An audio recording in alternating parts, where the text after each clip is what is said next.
Interesting facts about the Bible, part 47. Did you know that the Bible talks about dragons being real creatures? Every culture across the world has stories of dragons, from Mesoamerica with different dragon creatures like Quetzalcoatl, to the benevolent Asian dragons, and then to the fearsome European ones. The Bible describes a dragon in great detail in Job 41. Who can strip off his outer garment? Who can penetrate his double armor? Who can open the doors of his face, rimmed with fearsome teeth? His rows of shields are his pride, shut up closely as with a tight seal, each so close to the next that no air can pass between. They are joined one to another. They clasp each other and cannot be separated. He sneezes out flashes of light. His eyes are like the eyelids of dawn. Out of his mouth go flames. Sparks of fire shoot out.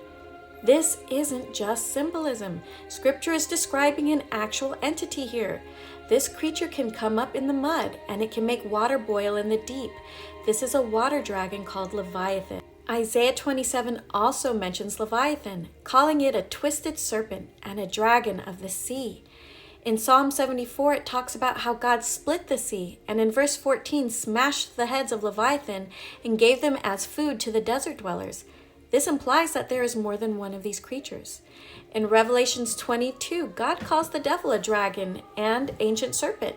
Many people have thought this must mean that the dragon is symbolic, but why would God use a made-up creature to describe a real being? The serpent in the garden was a real serpent that happened to have legs before God cursed it to slither on its belly. The fact that there are dragons in virtually every culture across the world, even those who seem to have no contact with each other, suggests that this creature, at least at some point, was real. Whether what is being described is a demon or an animal is a little unclear, but most believe that it is an animal. Before 1841, dinosaurs were actually commonly called dragons. There are different types of descriptions of dragons across the world. Even within scripture, there seems to be multiple types. So, these creatures, according to scripture, are real.